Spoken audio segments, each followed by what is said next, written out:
Omulamuzi Simon Byabakama alabudde abantu abatandise okulemesa enteekateeka y'okuzza obujja enkalala z'abalonzi naddala ba ssentebe b'ebyalo bagamba nti bajjako abantu ssente ekiremeseza omulimu guno okutambula obulungi. Abasentebe b'obukiiko bw'omu byalo mulekera okusaba abantu ssente.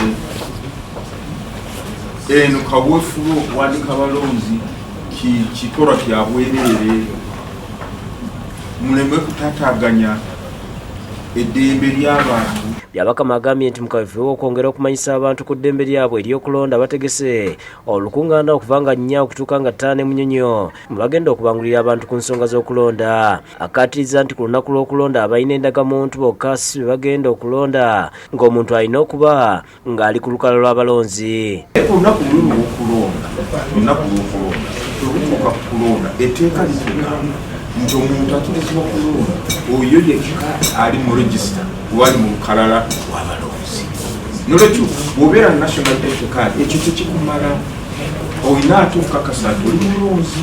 Mu ngeri yemu ab'akakiiko akatakabanira eddembe ly'obuntu aka Human Rights Commission bavumidde ebikolwa eby'okutyoboola eddembe ly'abavubuka naddala abali ku ludda oluvuganya nga bakulembeddwamu Dr. Katebalirwa Moti Wairumba mu kiseera kino akola nga akulira akakiiko kano bagamba nti buli muntu alina eddembe okuwagira ekibiina ky'ayagala.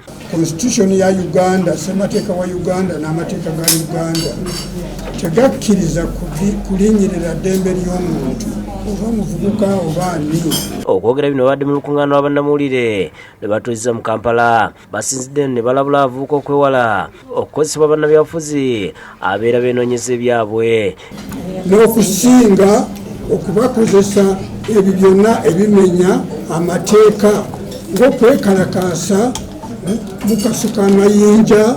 Ye Charity tuhimbisibwa agamba nti beewuunya lwaki Paalamenti ekyagaanye okuteeka etteeka erikwata abasirikale nga beenyigidde mu kutyoboola eddembe ly'omuntu.